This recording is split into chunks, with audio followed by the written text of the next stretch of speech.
And what time is it? It's game time. So if you didn't already know or accidentally downloaded the wrong thing, this is the John and Ted's Excellent Gamecast, a podcast about video games and stuff like the flux capacitor, because it is the year and the month of Back to the Future. So on this show, we interview game developers and other interesting characters in the industry, giving you a truly unique perspective on gaming from the minds of an ex-NFL coach, an entrepreneur, that's me, and a blind computer programmer, that's John. You can find the show on iTunes or any other place that you let us use to invade your eardrums. I'm your host, Ted Edwards, and I'm here as always with Jonathan Nadeau. What is good, my man?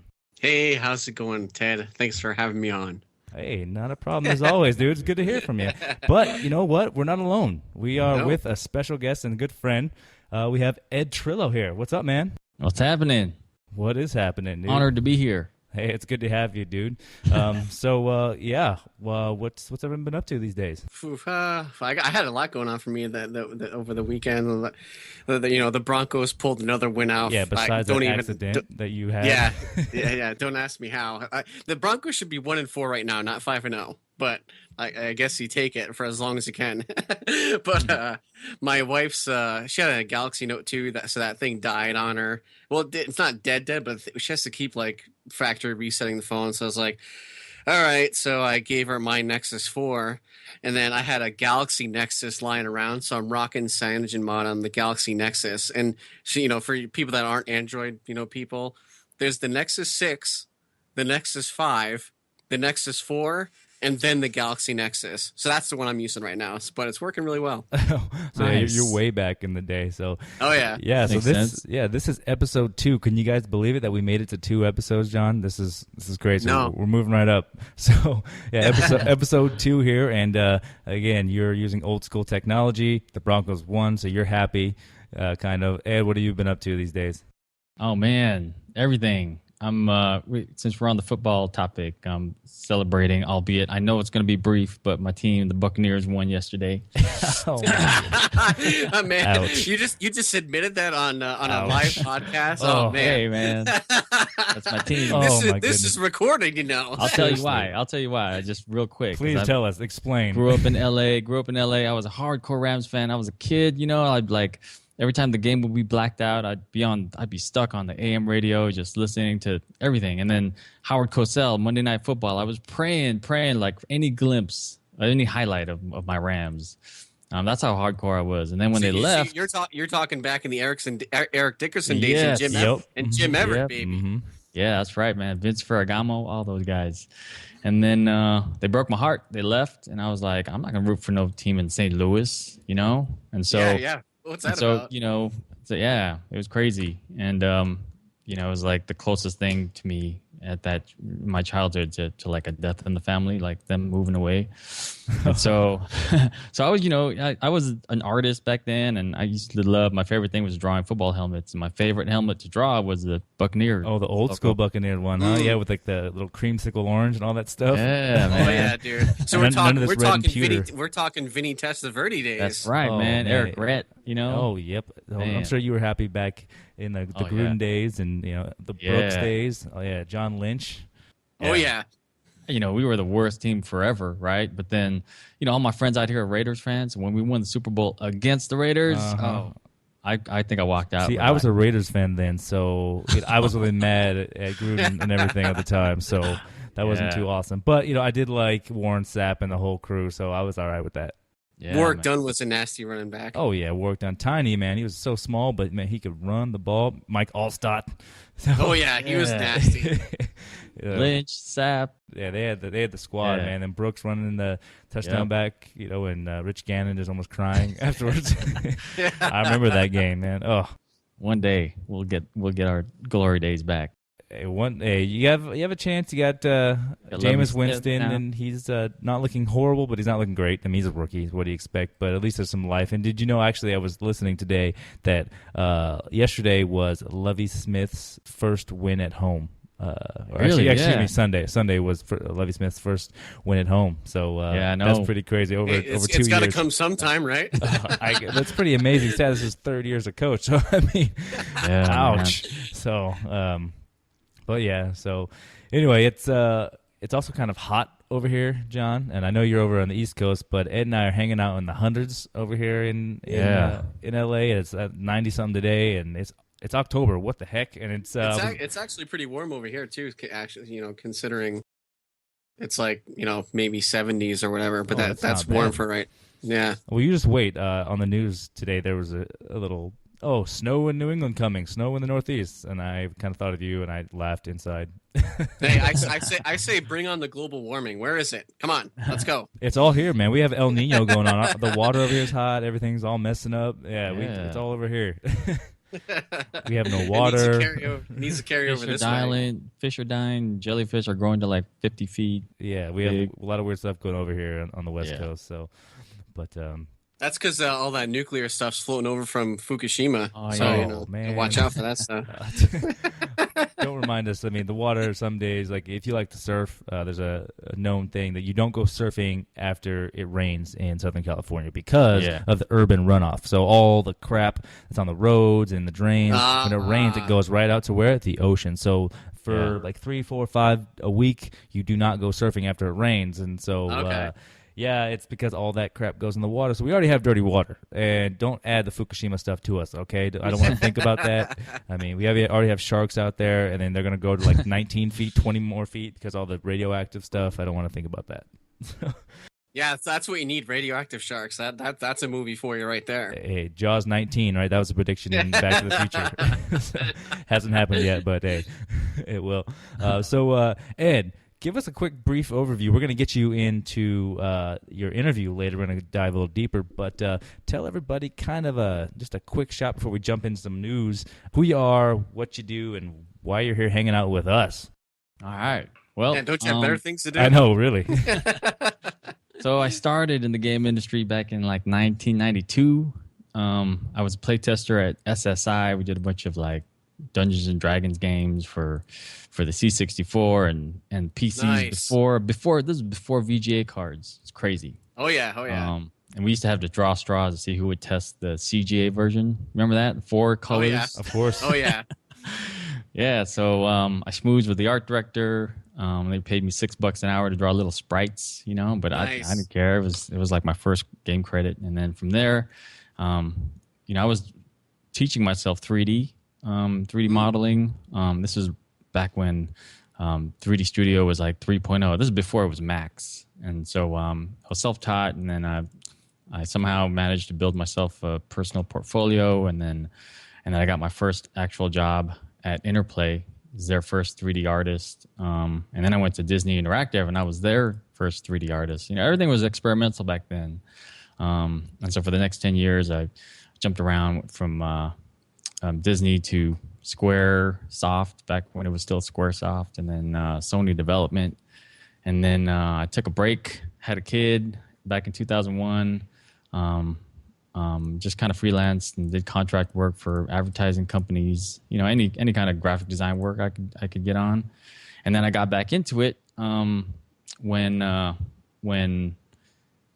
artwork just quadrupled in the amount of work you had to do because of the the Xbox and the PS3, because now everyone was using normal maps. So traditional 3D artists had to they had to start doing these high-res sculpts along with normal maps and along with specular maps. So the amount of work you had to do quadrupled, and no company could really quadruple in size or art staff. So they had to resort to looking for work externally, and a lot of the talent at that time was coming out of China. So we were we were tasked to kind of figure out how to work with teams out there who we couldn't really speak our language. So it was cool for an artist, even though I wasn't really doing a lot of the art. But once you set up a nice little pipeline and work comes in from another side of the world that matches or is even better than the stuff you're getting internally. I mean, it was rewarding, And a lot of people at that time, it was the O word, You couldn't say outsourcing, and people would just, because there was just this negative connotivity. But reality is like that's how we make movies, man. It's like we don't have 300, 500 person staffs anymore in one studio. Everything's outsourced. Everything from the camera squad to VFX and audio, of course. And so we, for the first time, we were seeing that in the game industry. And now that's what the game industry is. It's 100% outsourcing. Yeah, they don't even say it anymore. They're just, those are our external partners, That's why in the loading screens on games, you see like 15 different logos. Yeah. Yeah, exactly. So it's cool. It was cool to be there kind of right when that was happening and to figure it out, Cool. That's cool. And then, And here we are. Yeah. Well, I started my own company back in 2009, and so I've been contracting and freelancing since then. And then today was actually my first day at my brand new job, my first job in 7 years. It's crazy. I'm at Loot Crate now. That's cool. Yeah. So they're starting a new interactive mobile division, and we'll see where it goes, man. I'm excited. Nice. Awesome. We'll definitely dive a little deeper during your interview when we get into that. But that's awesome. So now the kids and everyone at home knows who's here with us, who we're talking to, and why you're with us, and why you can talk intelligently on these video game things that we're going to discuss here in a little bit. Yeah? I'll try. Right on. Well, I guess you guys want to get into some news?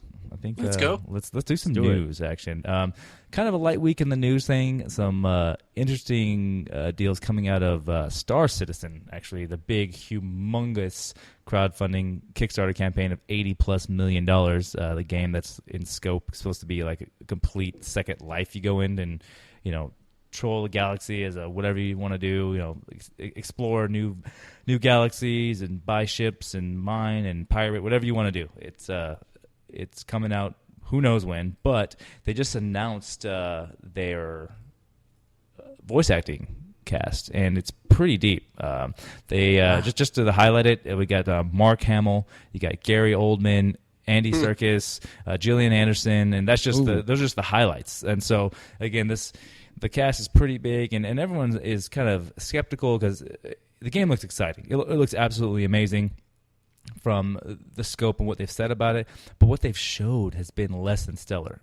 No pun intended there. But it's again, the last playtest that you can basically run around a ship, and they have a multiplayer component and kind of like a battling, kind of a dogfighting deal, but they haven't really delved deeply into what the game actually is and all the things they promise. So the fact that they're now saying, okay, hey, we have $80 million just from a Kickstarter campaign, not to mention outside sources of money. Now here's what we're doing with it and getting these big people with the cast. I think it's pretty cool. Yeah, the with the crowdfunding side of things, like it's kind of insane that they raised that much money. But oh my goodness, I think one of two things happened with that.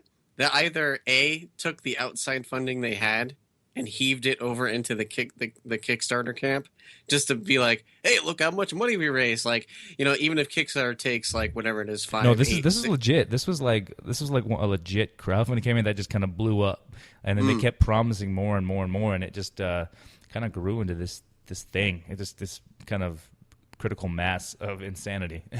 Do they know what kind of game they're building, or are they also leaving that up to all the people who donated money?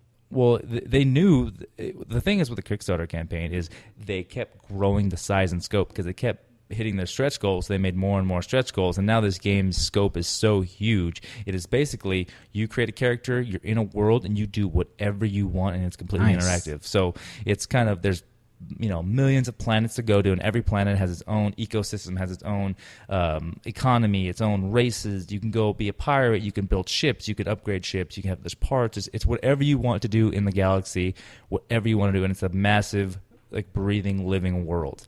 And it's supposed to be amazing, but they're promising like the scope of the depth of Skyrim or World of Warcraft on that level, but on a like 10 times the scale. It's supposed to be just absolutely insane. Man, I already know what I want to do. Right. What do you want to do, dude? I'm going to be the leader of the red light district. Oh, yep. The hustle. Strippers.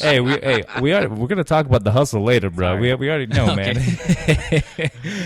For sure. Hey, I mean, I'm sure you can do that, honestly. But so they have this huge scope of game planned, but they haven't really delivered on what they're showing for it. So everyone knows what they want to deliver on it, but they haven't showed enough. And so that's kind of been the qualm for everybody. It's like, hey, show us this, show us that. They basically only showed ship models and a little bit of dogfighting component and a couple other things. But the announcement of this new, it's called Squadron 42. It's a new single player story mode that you can do. So they integrated a story mode into it as well, so you can kind of go through that as well as do the free to play, kind of roam around, do whatever. But I think this just kind of helps satiate that that need that everyone needs. Okay, this is actually something now with that huge star-studded cast, and that's just a few of the names. I mean, the list is about 15, 20 people who are all legit, have legit acting credits on IMDb. So at least they're using the money for something good.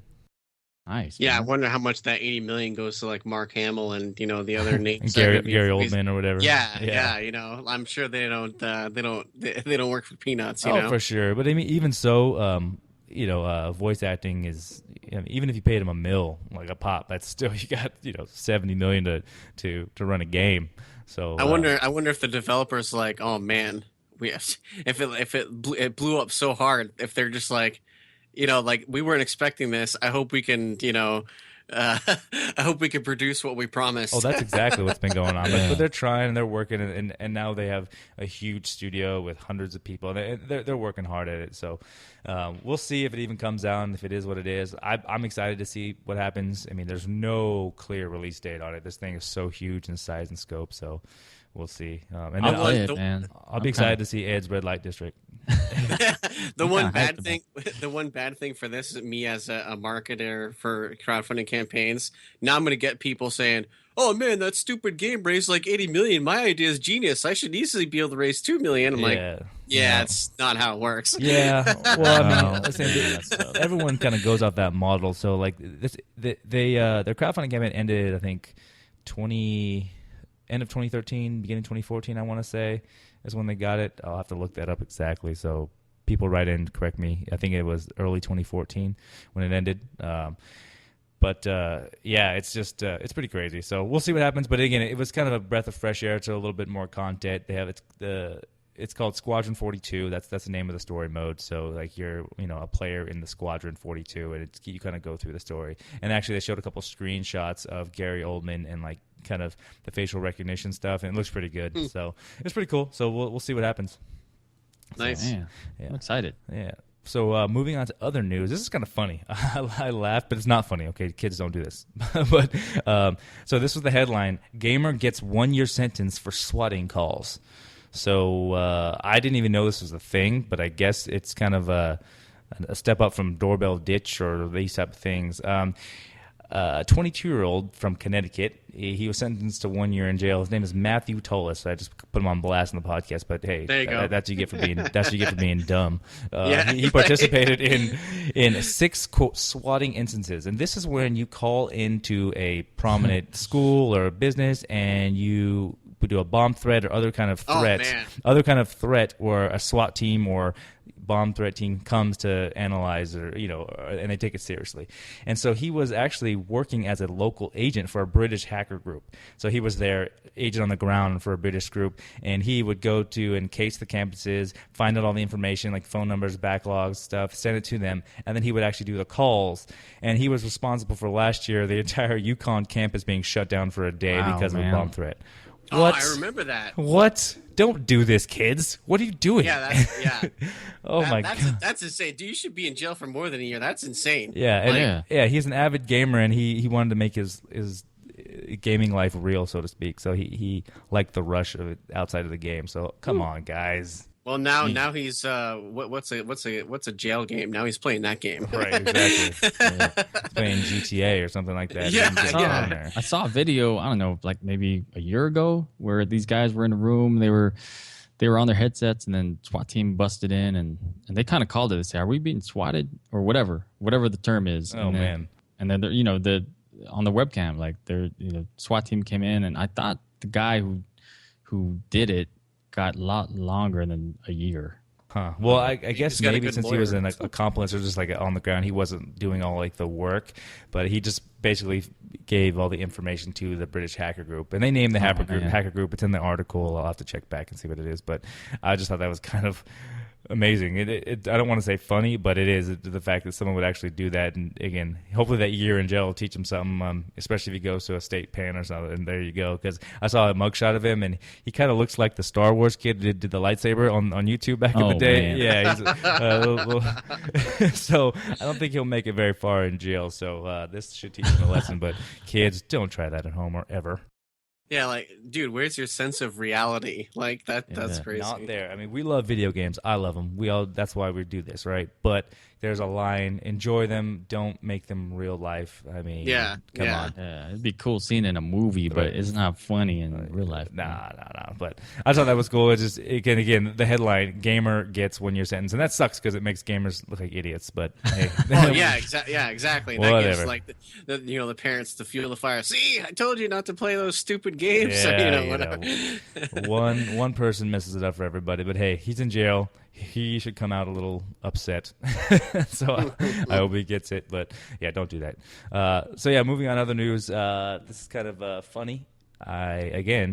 Apple. I used to live in China, as people may or may not know. So I have a good connection to China. Ed used to do a lot of work in China as well, so he knows how China is. The Great Firewall, they call it, where you can't access anything like YouTube, Facebook, or whatever unless you use Twitter. Anything unless you use a VPN, which I did, of course.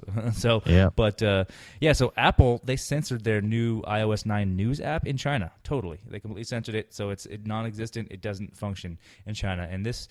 There's some speculation it's either, because of they were appeasing the Chinese for their censorship policies, but more, from the Western point of view, it's because of, it's just easier just to cancel the whole thing and try to deal with China and their censorship requirements.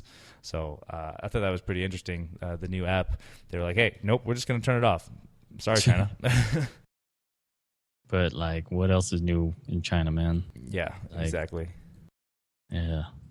I thought they didn't really sell. I thought they not outlawed it or whatever, but I thought they didn't really sell iPhones. They're all those, the knockoffs that they make over there. They call them my phones. Right. No, they do iPhones now for sure. That's a new thing. Yeah, they've been going the last couple of years, especially when I was over there a couple of years back. I brought my iPhone over and I unlocked it, and then just pay a dude on the street and unlock it. I'm incriminating myself again. I think that's going to be the theme every episode. But, but I might talk about emulation at one point that I may or may not have done. But you can just easily unlock it, and people use iPhones all the time. Samsung Galaxies are really popular over there, but people love iPhones over there. They come. You know what the percentage is now like this year of iOS users versus Android in China? It used to be like something ridiculous, 90%. Oh yeah, it's still around that, Yeah, I'm sure points. Android's way up there still. Yeah, I would say. But actually, the last year and a half or so, they've really skyrocketed in comparison. And people in China they want iPhones. Like everybody I worked with, they would ask me when I went back from time to time. They'd say, "Hey, can you bring me back iPhones?" They would give me money to buy them iPhones, and so they really wanted them. So it was just I just thought that was pretty crazy. So every other country, they tailor the app for news, but in China, they just turned it off. So there you go. Yeah, so also in the news, so that's about it for news stories, but some other things that came out, games, a couple games we're going to talk about. Rock Band 4 came out this week. I played it. It was pretty cool. It's new, it's fun. The new solo mode is actually pretty awesome. It takes away from some of the songs, like if you know the solo by heart, like in a song, in a big like epic hair band ballad from the 80s. Oh, yeah. Yeah, the solo by heart, and then you change it. But they do a really good job of using algorithms to keep the tune, and it's pretty awesome. Mike Froyo Bro number 1, the production assistant, we played it together, and I suck. I really suck. He's awesome. He was on the drum. He's in a band, right? Well, no, that Rob's in a band. Okay. Yeah, Rob, the audio guy. Yeah, he's in the band, but Mike is pretty talented himself, but he was on the drums. He was shredding, hitting 98% on expert. And I was just like, wow, it was pretty cool. But Wow. I'm good on the guitar. I'm all right, but I tried those drums, and I was on medium, and I was like, 68, 70%, yeah. But it was still really fun. It was awesome. It looks good. The song list is good. You can use the other instruments from previous games, so that helps, which is that's cool. good. You need an adapter for the Xbox, though. Unfortunately, you have to buy that separately. But yeah, the game's cool. I think it's pretty good. So if you guys have a chance to, you should go out and try that. But what I think was more important, I think better of a game to play was I played the Battlefront beta, the Star Wars game, and holy cow, it was awesome. It actually got extended an extra day, the beta, because of the resounding receptance of it. Everyone loved it, and they needed to test the servers a little more and change a couple things. But dude, it is awesome. I'm telling you, I'm excited to see what they're going to do, and it's kind of, I think with the Battlefront beta, it's more of a moving into how games may become now, because there's no single player in this. It's only a multiplayer game. So Wow. yeah, so it was pretty cool. It's going to be interesting to see how they're going to do a typical $60 game charge just for an online only experience. But from what I saw of it, had 2 maps, very balanced. One of the maps you had to actually one side always won. But again, as far as being a player, you could easily kill the other team, and there wasn't anybody that was OP or anything. It was just real cool. It looked fantastic. It was really fun, easy to play, spawn fast, epic battles, music, sound effects were all exactly Star Wars. I mean, they did a great job on it, and so I was impressed. Yeah, I played it briefly at E3. It was nice. It was like watching a movie almost. Yeah, it really was, for sure. Yeah, what map did you play? Did you play the Hoth one?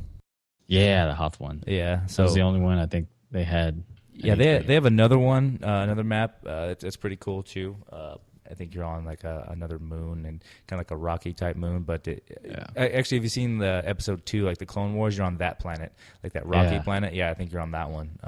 But it's pretty cool though. Like the Hoth battle, like you have the AT-ATs, ATSTs running around, and you're either the rebels or you're a stormtrooper type deal, and it's cool. Like instead of like Call of Duty, it was like airstrike coming in. If you get a bunch of kills in a row, you become Darth Vader, or you become Luke Skywalker for a thing. So like it's kind of, you hear the music from dun dun dun dun, you'll hear that, and then all of a sudden Luke will just jump into the battle, and you're like, yay, help us out! And he's really OP. He jumps around, he flies, he can like jump super far, and he can deflect beams, and he'll kill a bunch of people. And then Vader will hop in, and they're basically the only people that can handle each other. So it's pretty cool when that happens. But it was a great game. I'm interested to see more about it. So yeah, what was fun at E3 was the Battlefront, the little movie thing you can do. You sit inside they give you a little thing to put over your shirt, so like you're in an X-wing. Oh, nice. A little X-wing uniform, and they give you a helmet, and then they record you like this little 15-second thing. And so I was watching people, they were like, they were trying to act and acting all afraid and all intense, looking around, for their enemy fighters or whatever. When I got in, I just kind of stared at the camera and just smiled the whole time. So I got the video on Instagram. Oh man, that's funny. That's your personality too. So people will probably get that from you as we go through. That's awesome. Yeah, my son was like showing it to his friends, and they're like, "Your dad's weird," but whatever. Hey, you know what? If I was in an X-wing right now, I probably would smile just that much too. I'm not gonna lie. So that's it for news. That's all I got. You got anything else, guys? Nothing. Nothing. Oh yeah, one thing. The Buccaneers won yesterday. Oh, get out of here! Come on. Yeah. Gross. That's the only time you're gonna be able to say that this season. So yeah. Well, the Sunday night game this week was pretty epic. Eli Manning with a comeback win was pretty awesome. I'm not a super big Giants fan, but I do like the way Eli plays. That was cool. But come on, I love Eli. I love Eli. Yeah, I like Eli too. He's cool. I used to say Eli was my favorite Manning because he beat the Pats both times in the Super Bowl. Right, exactly.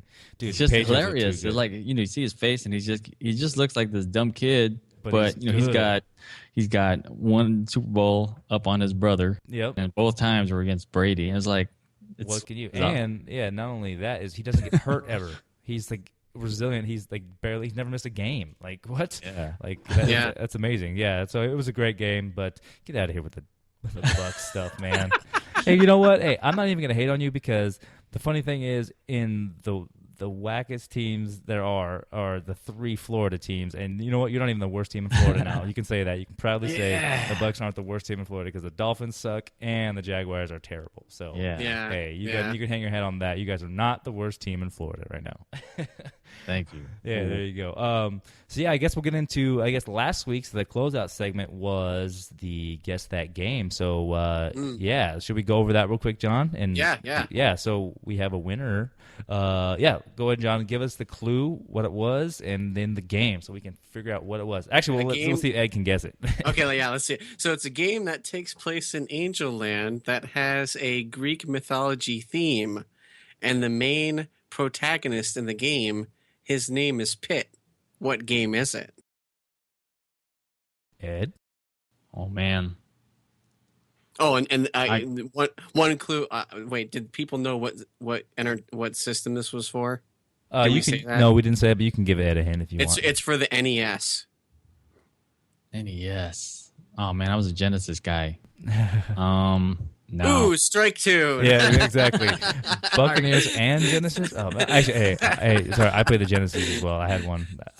Yeah. Well, all my friends had the NES and SNES. So I feel like I didn't need to buy one. Right. Exactly. Yeah, I hear you. I was the same way. But what's the game? Drum roll, everybody. Hard. Drum roll. The game was Kid Icarus. Kid Icarus. Yes, sir. Oh, okay. Yeah, that is the game. So congratulations to the winner is Steve from Las Vegas. He wrote in and got the answer correct.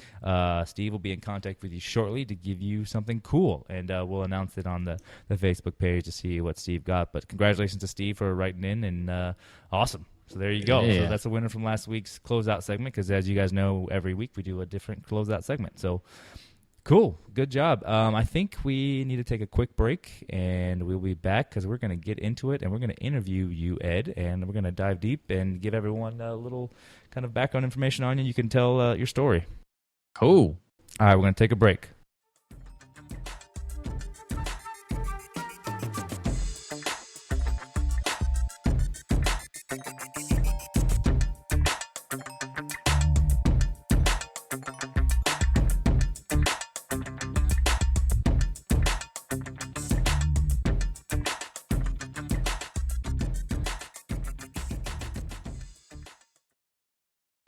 And we're back. So that break was so long. Man, I'm tired. It's good now. So yeah, this is the interview segment, and we have here with us today, we have Ed Trillo. He is an awesome, I guess we can say, art director for games, been in the game industry for a long time, has skills with doing a lot of different artistic modes in art, from 3D animation to cool Photoshop stuff that we'll get into. We're going to talk about his hustle, and we'll talk about what he's been up to, what he does, and some cool things. So, John, take it away. All right. So Ed, you mentioned at the beginning, like, you did stuff with Sony and a few other places, but for the inspiring artists out there, to start this off, how would one get involved in the gaming industry if they're an artist or a 3D animator? Like, what would be your suggestion for someone to get involved? Ooh, time out. I'm going to interrupt because we have an email from a listener. Oh, perfect. Good job, John. Good segue on that one. So we have an email from... Who wrote this in? See, I was prepared, and then I wasn't. Oh, here it is. So this is from Vapu in Culver City, right over here in LA, actually. It says, hello, John, Ted, and guest Ed.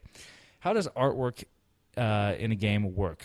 I want to become a games artist, so I need a little background. Saw that Ed Trillo was going to be on the show this week, so I figured I would ask, how does the gaming art pipeline work on a game start to finish, and how do I get started in gaming art? What steps do I need to take? I'm currently enrolled in art and design school. Thanks, guys. So cool. There you go.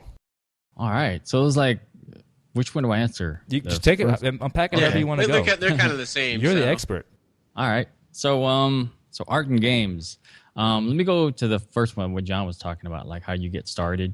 And the best way is, if you go to a school like Art Institute or any college where they do gaming art, basically you'll go through kind of the motions, and at the end you'll have like a portfolio to show. Thing is, like, everyone at the end of that class will have sort of the same things to show, right? So the way to do it is when you're done at school, you go home and you work your ass off and make your own portfolio. Amen. It's the only way. It really is, and it shows. When you're out there, it's, a lot of times, when we interview people, the experience and all that was secondary, but the portfolio obviously was the big thing. Sometimes I'll even give you a test. I remember one time when I was at Heavy Iron, we were interviewing new artists, and we had some guys that were working on God of War. We were working on they had all this experience working at big companies, 5-6 years. But then there was this kid who was an accountant, right? And he had flown all the way from wherever he was, somewhere in the East Coast, and he had just he was an illustrator, right? He was an artist kind of by heart, and he kind of taught himself. And his portfolio wasn't as strong, obviously, as these guys that were doing art, but we saw something in him, like he had this fire, and we gave him the job. It was only one opening, and he ended up being like one of the hardest workers, and there was a learning curve, but that's the thing, is like he had the stuff that you can't teach, which was that drive. And so I guess my advice would be, it's not, I guess the technical aspects are important, but what's more important are the things that you can't teach, which is your creativity. You really got to let that show in your portfolio. If you want to work on your own little 60-second video where you do everything from animation to modeling to effects, I mean, that would shine. That would go a lot further than someone just showing them all the little assets they did on the So try to stand out by putting your own spin on it, kind of showing your style, your own creativity, and it just kind of, is that what you're kind of saying? Yeah. And that said, for people who are actually, they've already got jobs in the industry, and you're looking for your next kind of big jump, the things you want to show, in addition to just the art just the art assets and your screenshots of the stuff that you've done, like really dissect it. We want to see, the efficiency in how you created your polygons, everything from the high res ZBrush model, and then lots of different screens of how you created the low res poly, everything from the normal maps to the specular maps to the texture maps, we want to see it all. We don't want to just see one nice screenshot that may or may not have been photoshopped. You know what I mean? So, yeah, exactly. So kind of piggybacking on that same kind of topic, like let's say I am this kid that's just out of school, or maybe I am the accountant that in my heart I'm an artist. Where, like, what's some good resources, or where do I go to start finding these people to get my stuff in front of them? It's a good question. There's so many, different avenues now. LinkedIn is, the LinkedIn jobs are a good way. There's GameRecruiters.com. There's a bunch of different recruiting companies, but I would just sometimes the best way is to go directly to the companies. Even if someone like Blizzard, even if they're not, they're not advertising that they've got openings. Find a way to get your stuff in there. If you got a friend there, or if you just send it into the recruiting office. The more you can get it in there, the better. I don't know. I'm drawing a blank as to what. I didn't know if there was any like the GameRecruiters.com. I never heard of that, so I just wanted you to mention something that maybe they didn't know of. So that's one good resource probably they might not have been aware of. So no, that's good. I mean, it's just like a lot of industries. Just get out there and meet people and make contacts, and just don't be afraid to talk and because it's again, in every industry it's the skills come first, but it's all about who you know. And if you have those skills, like what Ed said, set up beforehand, like you've done the work, you've worked your butt off and at home and have a good portfolio, and you go meet people, that's really gonna set you up. Yeah, and GDC, all the little game conferences. If you can get in there and just get in front of people's faces. Another good thing is, like, if you're actually just looking for a job and you're sitting around, like, this is, now is as good a time as any to start doing work for free. Like hit up small companies that are trying to, little startups that are trying to find people. A lot of times they'll exchange art for if they get their money, then you've got a job. So at least you're not sitting idle. Yeah, no, that's a good point. You're right. Like even if you do some work for free, it might pay out in dividends down the road that you didn't you didn't see it coming. So yeah, you just gotta hustle, man. Exactly. Yeah. So Ed, I guess bringing you back to the start of it all. What was the first game, or what was it that you were doing where you're just like, oh yeah, I am gonna make art for video games? Like what brought you to that point? Man, so me and my friends were pretty hardcore hackers back in the Here comes the hustle warning.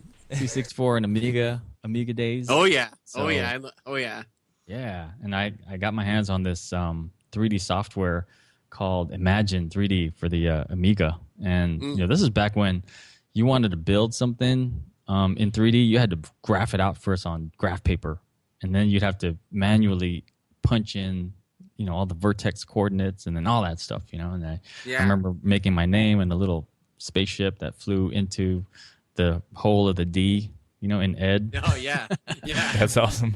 Yeah, and it was so back then, and that was when 3D was kind of like you heard whispers of it, and I think a lot of movies were starting to use it, and I was like, that's what I'm going to do. I'm going to be a 3D artist, and when I grow up, maybe for video games. And I thought maybe it would be for movies, but then I found an avenue in what I was passionate about, which was video games. And so my first job was just drawing 2D sprites, but then when I was doing my hustle, I would show, this is what I did for D&D, but this is what I do at home, and it was all like 3D things. I put my face in a real corny stuff. Like I have the checkerboard floor, right, with a ball that was reflecting the checkerboard floor, and it took 12 hours to render that one frame back then. Man. But wow. But it was like, ooh, cool, look, reflections. Back then it was like, now it's a quick little filter.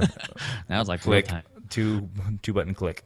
Yeah. Yeah, geeking out on the Amiga, man, that thing was way ahead of its time. Like you said, it ushered in like the whole 3D thing. Like they were the first operating system really to take advantage of that. And I don't know, for some reason they just didn't catch on or have the right marketing or something. But the Amiga was some groundbreaking stuff. They needed us, John, man. Yeah, for real. Did you have one of those toasters, Ed? The Amiga toaster? Did you? Yeah, I had the video toaster. I had all that stuff. Yeah. Nice. That's awesome. And in the basement of my old house, I still have some of the floppy disks of the games. Just too. I just can't get myself to throw those in the trash, man. Now for some of you kids or people, when Ed says floppy disk, they're actually floppy. The floppy, big ones, not the small ones, not a flash drive. This is like the big floppy disk. Yeah, what were they, 5 1/4 or something? Yeah, the big old floppy disk. I remember bringing up games on those. Yeah, and for the kids out there, I can't believe I'm going to say this, but this is how old I am. The first game I worked on, this was before CDs were invented. Yeah. Someone came in, look, we got CD-ROM. Like, a what? What is that? What is that? Yeah. And then we had CD-ROMs, and then it was like a year or two later, we had burners, and we're like, wow, we can burn our own CDs now. Oh yeah, I had the Commodore 64, and I actually had 2 disk drives, so I could copy games without having to swap them in and out. Yeah, I had them chained together. So it was cool. Yeah, that's awesome. So like you mentioned briefly, like you mentioned at Sony, you worked at Sony and did stuff with Disney, and it sounds like you're kind of in the Wild West days, which sounds pretty exciting. Like, what's some of the exciting stuff that you might have worked on that maybe it did or didn't see the light of day, but I'd imagine you probably saw some pretty cool stuff. Yeah, it was really cool. It was when I was at Disney, we worked on Gargoyles. Oh, that's cool. And after that project, 2 of the guys one of the guys that hired me, they went and started this small company called Mission Control, and it was him, this guy named Ron Fortier, and another guy named Michael Giacchino. So some of you might recognize that name. He went on to he was a music guy, right? But at the time at Disney, he was a producer. But he went on to later win all kinds of Academy Awards on, he did the music for Up, won an Academy Award for that. Oh, nice. Did music for, won Grammys, sorry, Emmys.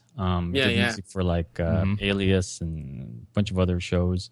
Did the music for the 2 Star Trek movies. Oh, right JJ. on. Oh, nice, with JJ Abrams. Yeah, so it was me and him, Ron, and like 6 other just amazing, like the best artists that were there at Disney at the time. And it was a nice run. It was fun.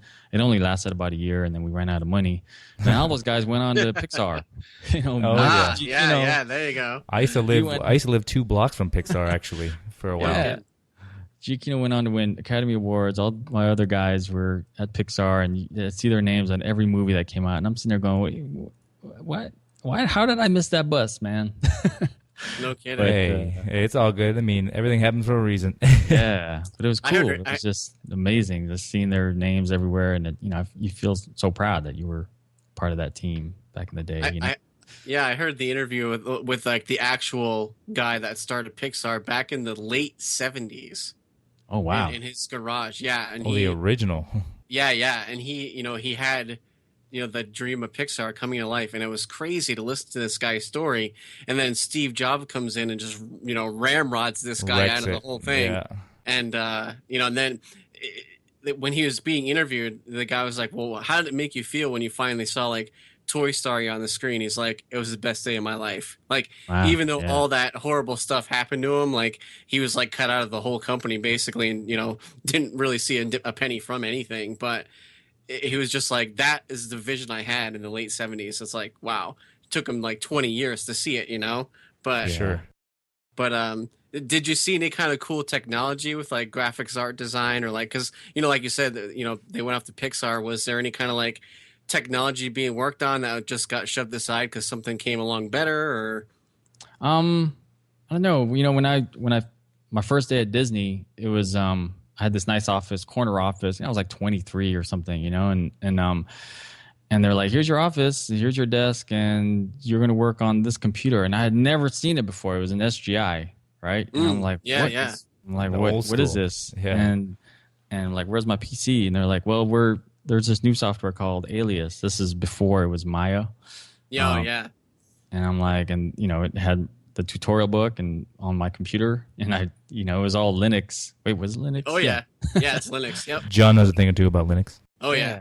And so I had to first learn how to load the software, right, and then just open up the tutorial. And this is before the internet, where you couldn't just right Google answers, right? So I was on the phone like at least once or twice a day with the guys, and I think they were in Canada at the time, just asking them, how do I make a sphere, little things like that. And eventually we were I was building some really cool stuff, and then the challenge was trying to figure out how to get this huge, awesome 3D render into the size of like 64 by 64 pixels for the SNES and Genesis versions of the game. So, it was very much Wild Wild West. So, they knew that 3D was the future.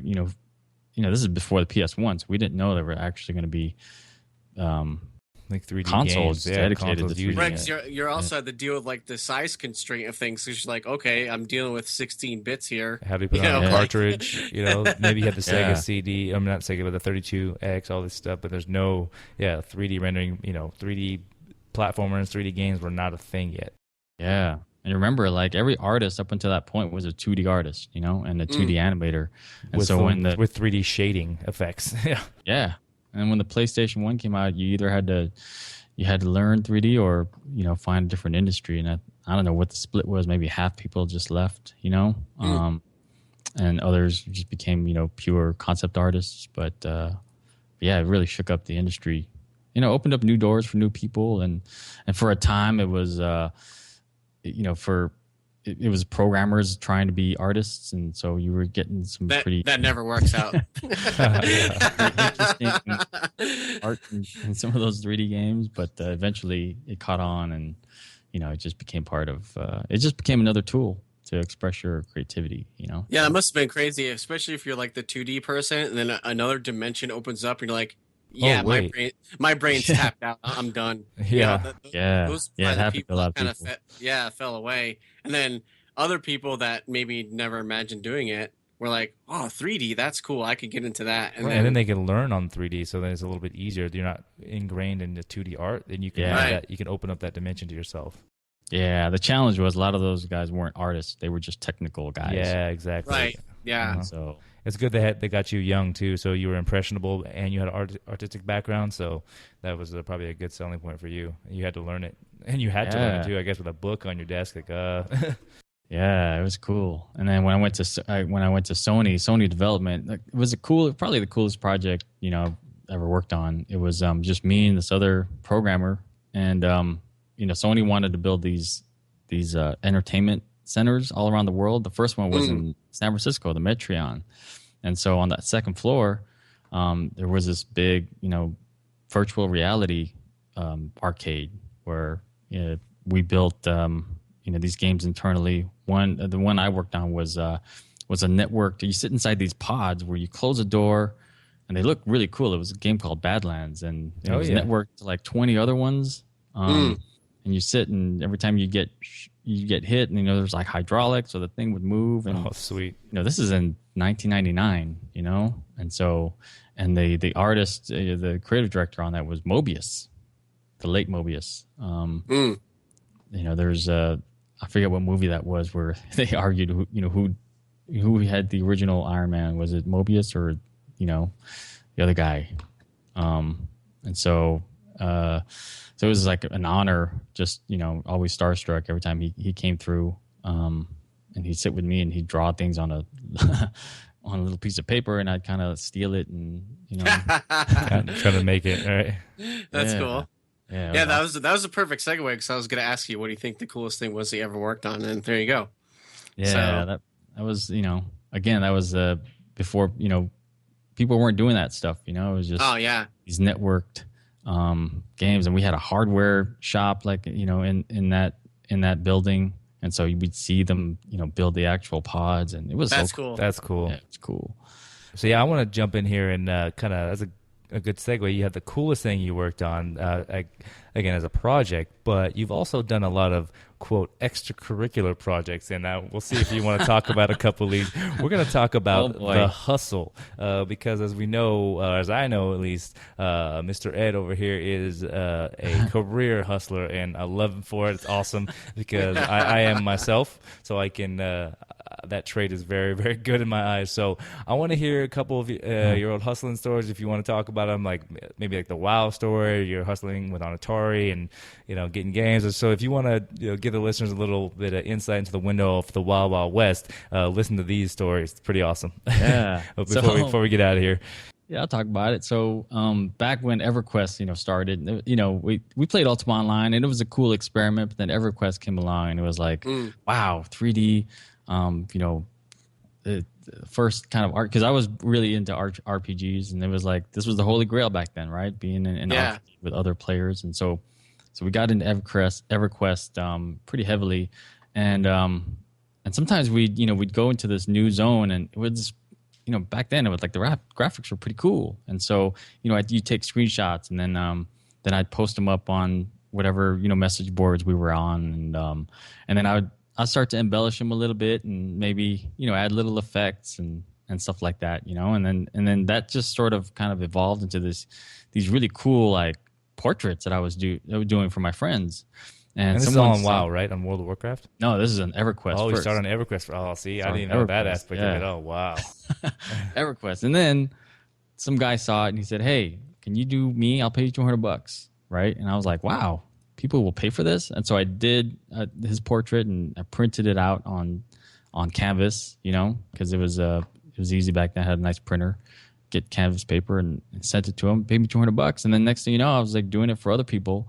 And then I switched over to WoW, and then once I got my feet wet in WoW, it blew up, and it blew up, and I became like this celebrity of just this mini celebrity, I guess, that was doing all these portraits. And every time I'd have a new update, they would post it on some of the big WoW like blogs, And so, and I remember the one day, the day I'll never forget it, where it really blew up was, I sent the news bits to people and hoping that they would post it, and it got on the big one. It was on Alakazam before. Oh, yep, Alakazam, He posted it, and I came in. I remember waking up, going into my emails, and I got like 50 new emails. I'm like, what is going on? And I checked, and I had like 12,000 hits that day, whereas I was at 3,000 total before that.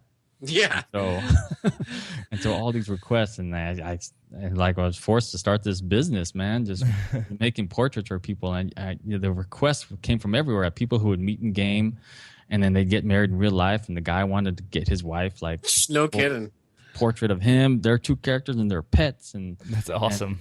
And they would tell me what they wanted to wear, and and people were paying anywhere between $200 to $500 for these things. Ooh, man. And you were adding like cool effects, like your own little spin on style, and right? You use like the in-game type stuff as well, but you also added like your own deal to make it even cooler, right? Yeah. So it was. So yeah, that's awesome. It wasn't like a lot of people were doing like airbrush paintings or whatever, but the thing that drew people to mind, the reason why I was like the most popular is because I was using their in-game screenshots. Yeah, it looked like the game. Yeah. But you couldn't get, there were poses that you couldn't get in game. So I would, it would be like a photo shoot. We would sit there and I'd press X, so I'd be, a duck, so I can get kind of under them, and then I have them wave, so That's I so crazy. I get this position of their arm waving, and then I'd make them do a dance, and then I'd get another position of the arm, and then, put them in this really epic kind of pose, with the weapon. Man. And even if they didn't have the weapon that they wanted, I'd go find it from somebody and take a screenshot, and then just Photoshop it in. And exactly.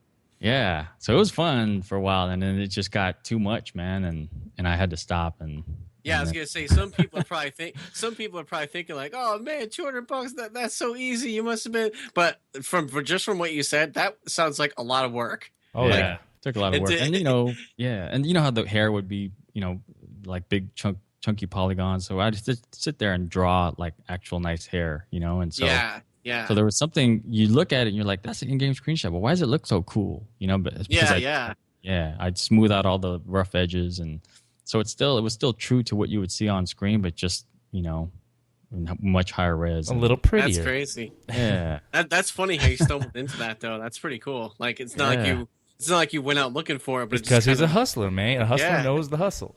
Man, back to EverQuest, or people would call it Evercrack. My cousin came over to my house one day, and he's like, "Hey, you got a PayPal account, right?" And like this is probably back in the like '99 or something like that. And I was like, "Yeah, why?" And he's like, "I'm gonna give you $20. I need you to PayPal this person for me on EverQuest." I was like, "Okay."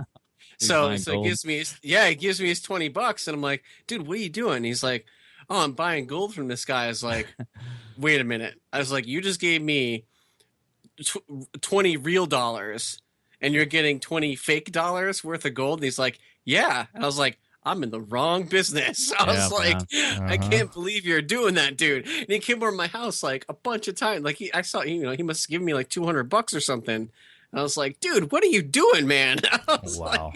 Yeah, man. That's great. Well, hey, like I said, like the hustle is real. I love Ed for it. It's awesome. And like I said, he's got a great background. And again, like, thank you for very insightful interview. So all you game artists or aspiring game artists out there, take notes. And again, the hustle is real.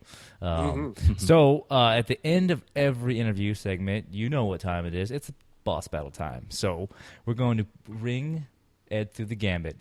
This week's boss is Bowser. So, you're fighting Bowser. So if you didn't know, we're going to run through the rules real quick.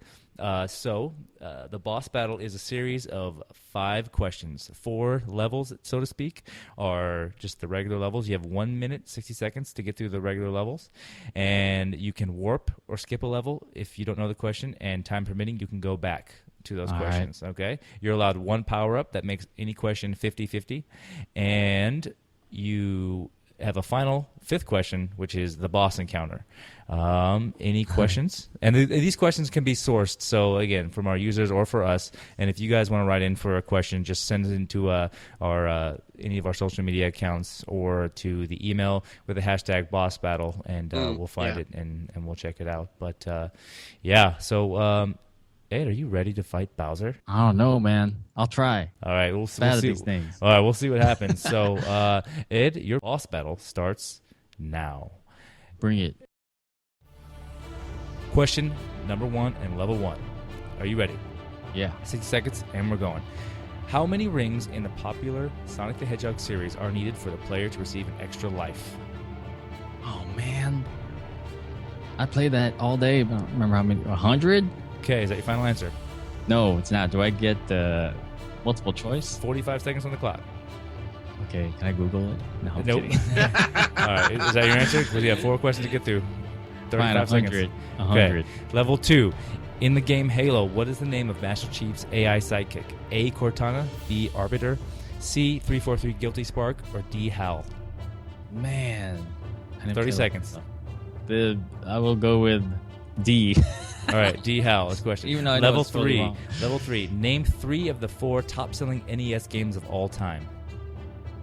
Just shoot out some games. Okay. Super Nintendo. Mario Brothers. Yep, All right. Keep going. Mario Brothers. that's one. Zelda. Okay. And Final Fantasy. Okay. 7. Gotcha. Level 4.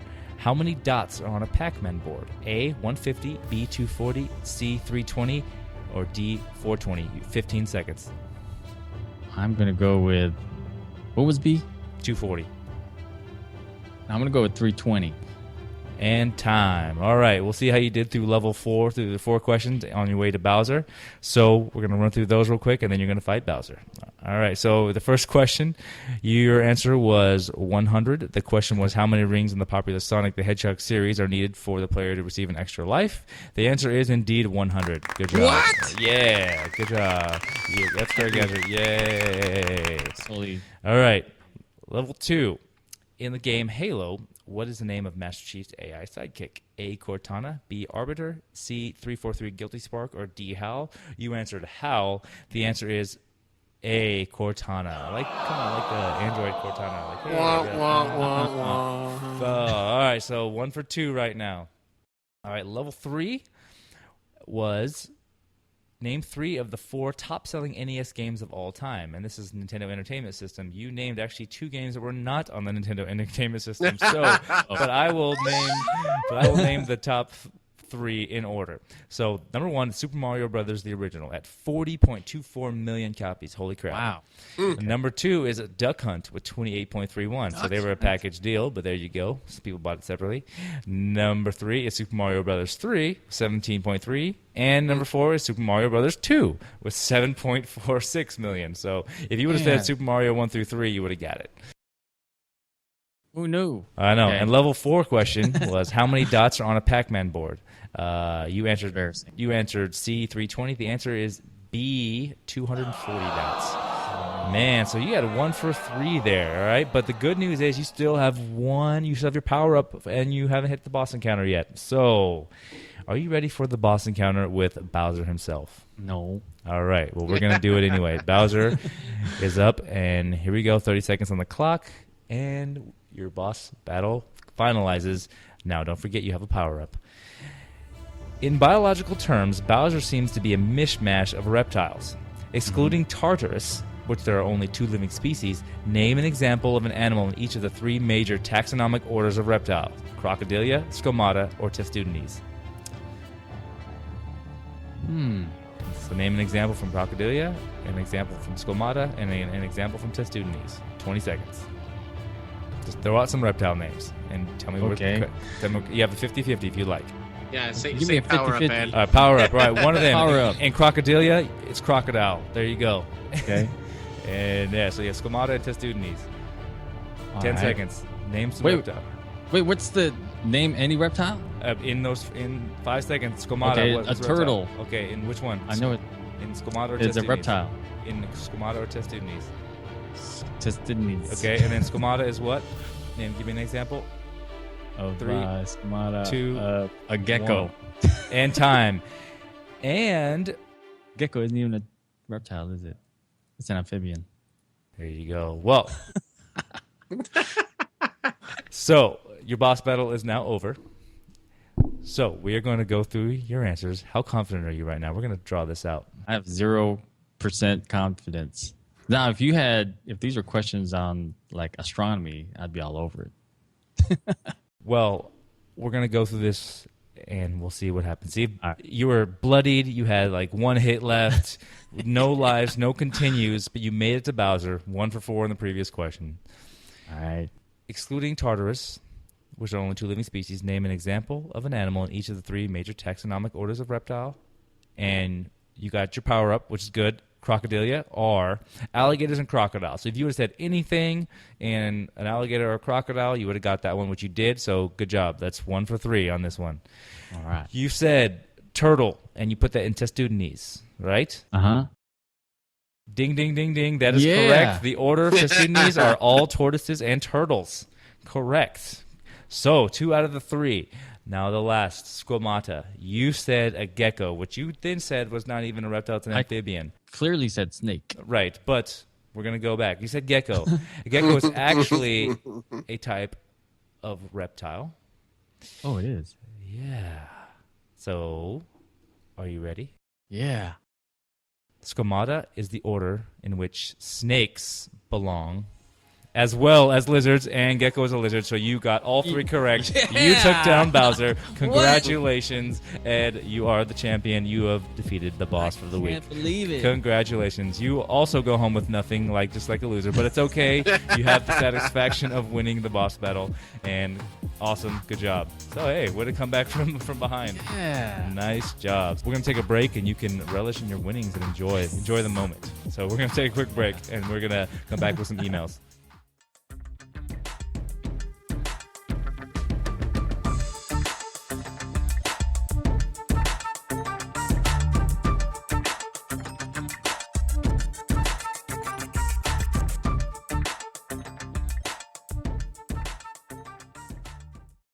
And we're back. We just got done with Ed's interview and his boss battle in which he was victorious. He took down the boss of the week, very bloodied on the way there, but he did defeat Bowser. And from a miraculous come-behind win, he's kind of like the Tampa Bay Buccaneers. He accidentally won. But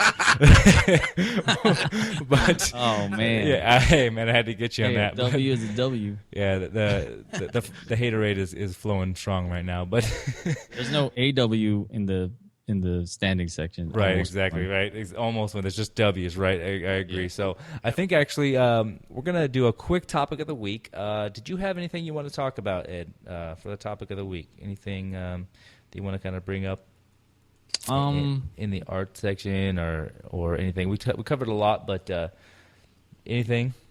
I think the only thing off the top of my head, like what I'd be interested to hear what people think of, the new VR movement that's happening. For sure.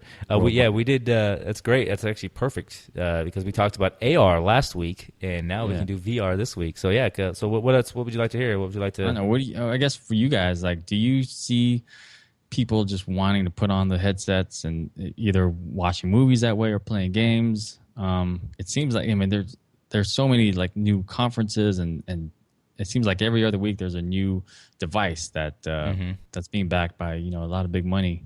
But I guess the question is still out there: like, are people going to want to put these things on instead of sitting in front of a TV or their iPads? Right. I mean, well, I've actually tried a couple of the Morpheus, which is actually now PlayStation VR, and it's not uncomfortable, but it's not, hey, this feels great. But I think the uses for VR extend beyond just VR itself and gaming. We talked about it last week with Chris Cluey. We got really deep into the AR because I think John kind of echoes our sentiment with that we think AR is a good medium for other realms such as surgery or any other type of deal where you can augment the reality or enhance and use it as a tool. But VR is more of an entertainment medium. It's an experience. And so I think if you really want to get an immersive experience, because not everybody has the ability to play in the NFL. So if you get to put a helmet on and put the headset on and run around the field and see an NFL game, how awesome is that? Or if you don't necessarily have the money or time to go see the pyramids, but if you can put on a VR headset and walk around the pyramids and stuff comes up around you and it shows that's great. Or if you want to play a game immersively and just really want to get into it and feel that experience of racing a car in a video game, that's cool too. So I think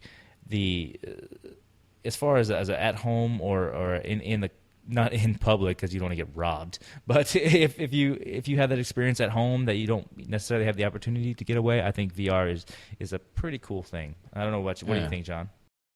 I think VR. I think they're both going to evolve. Like we're still even though VR has been around, for years now, but I think they're both going to still evolve, and I think. Even AR, in my opinion, is probably still a ways off, even though it looks really cool and they seem to be making leaps and bounds with it. But I think with VR, that's going to be the easier hurdle to really bring things to fruition. And I think with AR, it's going to take like a generation of kids that grow up with AR. Like when I mean grow up, I mean like 2-3-year-old kids that are using AR.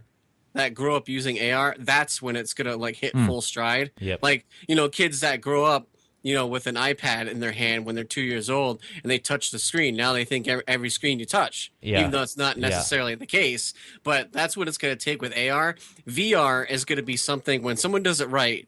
VR can take off is going to be able to take off quickly and fast, like because we're already used to online gaming. We're already used to sitting in front of our TV and controlling it with a keyboard, mouse, or a controller. Like so, I think there's still plenty of room for VR to do stuff, and I think that's gonna when that success comes to VR, it's gonna carry over to AR also. Right. So I think AR is still a ways away, even though we're seeing some really cool stuff. Yeah, I also agree with that, but I also think that VR is here now, and they are already doing it right, and they are doing the things that are necessary for it. They just needs to come out. Right now, they're all in the developmental stage, and they haven't been officially released to consumers, but they're correct. So all the demos that I've played or seen people play, they're there, and it's a cool. You mean like with the Oculus Rift and Morpheus? All that stuff. Yeah, it's there. It's good. It's just now it's like, okay, what's the price point for entry? How motion sick will I get when I play this? Do I need to get a huge gaming PC or a hardcore PC with a giant graphics card to run this? Do I need to buy a full PS4 and all this stuff to add and plus the $400 headset to get in? So it's basically the barrier of entry from a cost standpoint. And then it's going to be the games being developed for it. Are there going to be enough games or enough experiences for it? Even if it's not games, because I actually tried one at Comic-Con when it was an experience where you were just on Mars looking through the rover, and it was pretty cool. Like you were on Mars, and it was pretty awesome. They just strung together all the pictures that a rover took, and it looked like you were on Mars. It was really awesome, and it's whatever game or experience they offer, it's going to be there. But they have the technology. It's good. It looks awesome. You get a little bit dizzy in there, but I think after a while, and that'll be fine, because I remember when people first started playing video games, when again 3D and colors all came out, it's like, oh my god, it just it made people weird and dizzy. But people get used to it, they'll understand how it works better. But I think VR, the experience of VR is here. It's just how are they going to market? How are they going to get it into consumers' hands the right way? Yeah, I don't think VR has arrived until we are experiencing the Ready Player One society. Yeah, right, exactly. That's when you know it's arrived. Exactly. No, what do you think, Ed? No, I agree with both you guys, but I actually wanted to ask another question. It's related. This is be kind of interesting. So let's say VR is the thing, right? And let's say the Xbox 2 and the PS5 are no longer boxes. They're like stuff you put on your head, and it's awesome, right? Let's say that, and we do that for the next 10 years. Can you say segue right into the emails? This email comes in from, I'm not kidding, D Money. Nice. Hello, D Money. What do you think of the future of gaming consoles? Will PlayStation 5, Xbox 2, or the Nintendo NX continue to be developed and eventually come out? And in what form will they be in? Wow, there you go. Yeah, You are perfect. a soothsayer. Like, look at that. So yeah, continue with your question. So we can answer D Money's question and everyone else who has the same one out there. Yeah, so let's say the next 2 or 3 big console devices are things you actually wear on your head, right? Mm-hmm. And let's say in 10, 15 years, we're looking for the next thing. What do you think that would actually be? Oh, so we're looking for the next thing. Not the next thing. Oh, so like PlayStation 6 and Xbox 3? Yeah. Well, that's where Google was way too far ahead of the curve. And it's going to be like a Google Glass type thing. Well, that's what the HoloLens already is now for Xbox. That's what it is. So like once that Yeah, but I mean it's more going to be something where you literally like are putting on contact lenses or like you know, man. Like that's what I'm saying. These devices. That's why I say AR is really not here. Like it's being developed, but you'll know it's here when we're putting on contact. Like you're not even going to realize you're wearing anything. Right. Like, exactly. It's going to get to that point. I think so too. But I'm saying is what Microsoft is doing it with their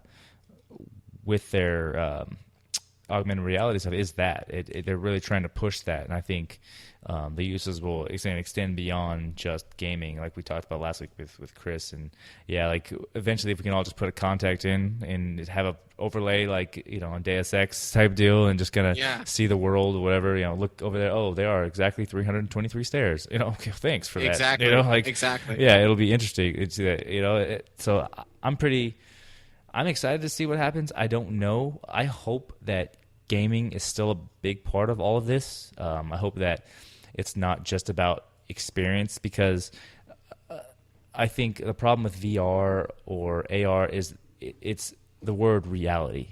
And I like to go into a game with reality, and I like to have that and then go into another world. But I still like to play a little game like Mega Man. I don't want to see a realistic Mega Man. Right. I still like to see games that are sprite-based or cartoony or fun, have great art style. So I still want there to be some originality in gaming. I don't necessarily need a bunch of experiences. Now, I've been blessed in life to be able to travel the world a lot and to do a lot of things. And so I'm lucky in that sense. So VR experiences are cool, but I still want there to be a good amount of games. And so I'm hoping we don't move too far away from games and into the reality realm. Yeah, which is going to be a hard battle. I agree totally. So yeah, so there you go. But so VR and AR covered in 2 consecutive weeks. I like it. It's what's here and it's now, and they're definitely big questions to bring up. So I guess continuing with the emails, because we had a great segue. Thank you for that, Ed. You planned that. You can email us at jtexgamecast@raptorcow.com. Again, that's jtexgamecast@raptorcow.com. Send in your questions, comments, concerns, or you can go on our Facebook group, the John and Ted's Excellent Gamecast Facebook group, put some questions in there, and we'll pull them up. So we've already covered a couple of the emails. We only have a couple more, and then our closeout segment. And let's get out of here. We're getting kind of long. So this is a kind of fun one. I pulled this because it was kind of cool. This email comes in from Nicholas from Burbank. We can all weigh in on this. He says, "Hey guys, rank these open world games universes in the order of most desire to be stuck in forever." Well, first of all, I don't desire to be stuck in a game universe forever, but I get what he means. So he listed about 7 here. So I think just for the order of time, I'm going to narrow it down to like 4.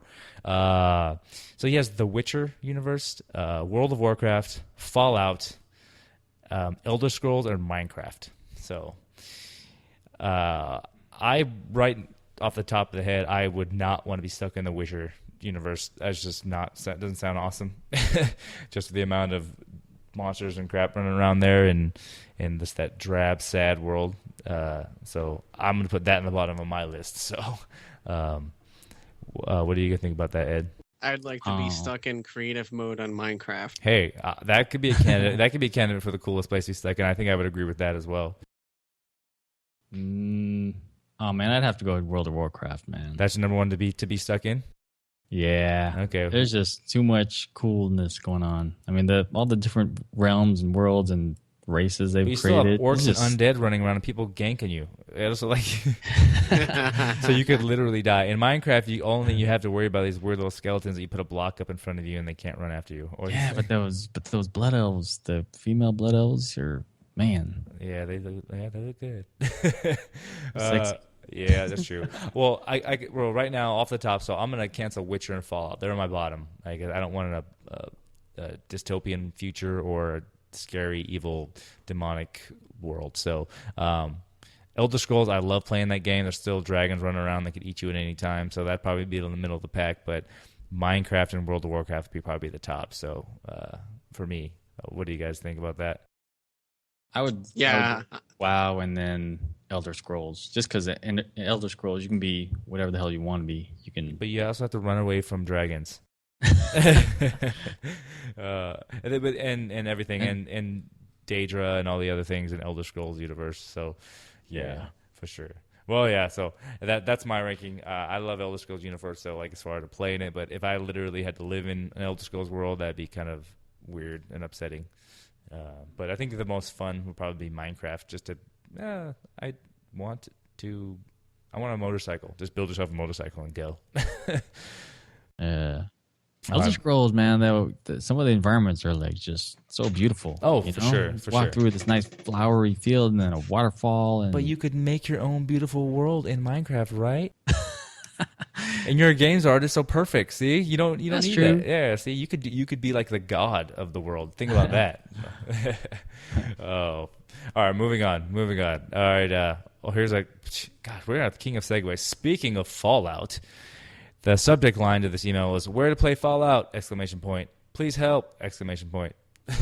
So, hey guys, I've been waiting what seems like my entire life for Fallout 4, and I don't know what system to play it on. I'm at a crossroads. I can either buy an Xbox One, PS4, or invest in a newer PC, but I'm at a loss. Please help. Christian S.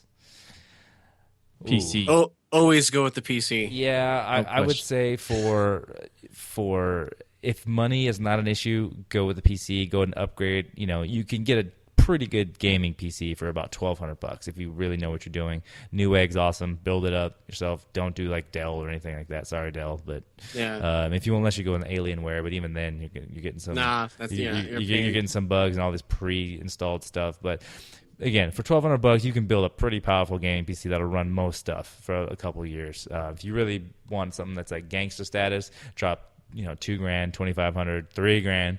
But PC is where it's at. But if you just want playability and just get on there and play, I'm a PlayStation guy. I would go PS4 if you just want just a console and that can do a lot of stuff right here, right now, and has a good slot of games coming up in 2016. But all the mods and all the cheats you can get on the PC, man. Mods are where you play Bethesda games. Like Skyrim mods, Oblivion mods are awesome. They're fun, for sure. I mean, and plus, there's no comparison with the graphical power of a PC, especially if you get a good one that'll run it on high settings or ultra settings. But PS4, if you want a console, you want something that's like easy, just pop in and play. You don't have to configure settings, and you're not a hardcore PC gamer. I would go PS4. That's just my. I would say PS4 only because you can rip the hard drive out and put an SSD in place of it. Yep, true. So and you can do exactly. that. Yep, that's true. So more performance out of the PS4 that way. Fair enough. You could? I didn't know that. Yeah. Well, there you go. Well, dude, I think that'll do it for the email segment. We have one more, but I'll save it for next week. Sorry, Anonymous in Santa Monica. we'll talk about it next week. So for a closeout segment, every week, you guys know, on the way out, we send you with something new, different little segment. And this week is Ted's Top Lists. So it's a list that I compile for you guys, and I need to delineate and make you understand that there's a difference between these top lists as my favorite or best or top lists. So this is going to be a favorite. So this is not necessarily the best games out there, which I may be biased. But these are my personal favorites. And you can email us with to jtexgamecast@raptorcow.com if you have an idea for a list I should go into or ask me my favorites or rank a list. But this week's is my favorite real-time strategy games or RTS games because that's my favorite game genre. They've been kind of dead for the last I'd say 8 to 10 years. They haven't been really big time, but I still love them. I mean, you still got StarCraft out, but I'm going to give you my quick countdown, and then we're gonna head out of here. So, are you guys ready? You guys want to hear some interesting? You guys can jump in and weigh in if you like a game or anything. So, number 10, I have a tie between StarCraft and Age of Empires, the original StarCraft and the original Age of Empires. I played those a crap ton, so they're pretty awesome. At number 9, I have Civilization 5. Sid Meier, awesome. Civilization 4 was really cool, but 5 just kind of put it all together and was great. Number 8, you got to go with Command & Conquer Red Alert. That was classic. Played so much of that. That was really cool when you're playing a real-time strategy with guns.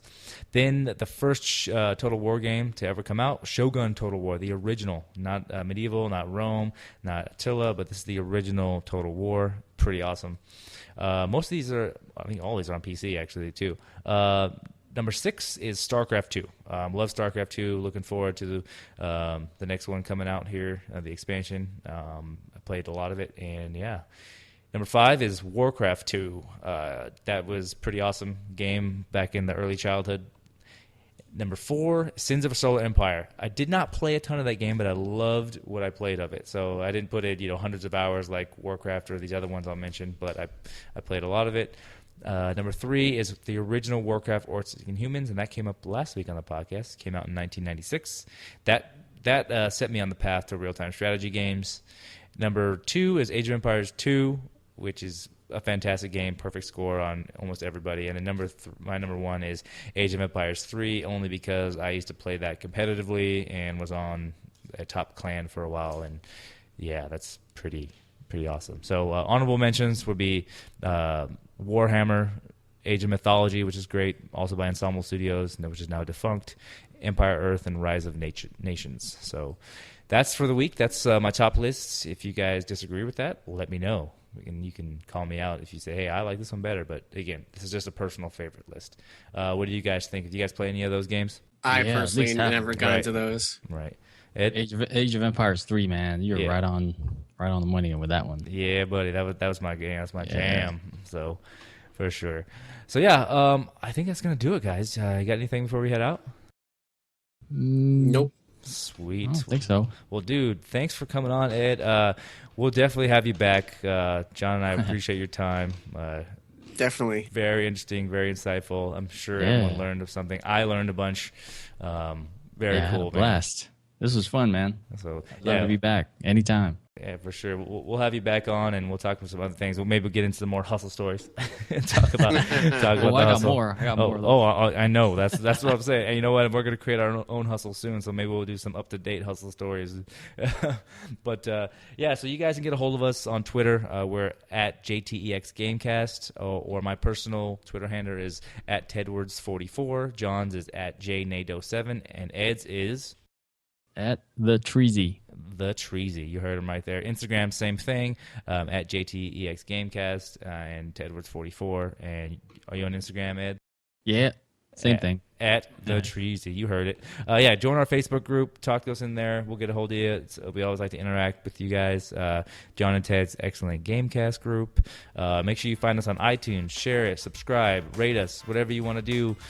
We appreciate your support. You can go to RaptorCow.com/JTEG, JTEG, and check out the RaptorCow Podcast Network. That's where the show is at. And thanks for Rob for our music. Thanks for Mike for helping us out with the production. And I think we are out of here until next week, guys. That's it. We're done. Game over.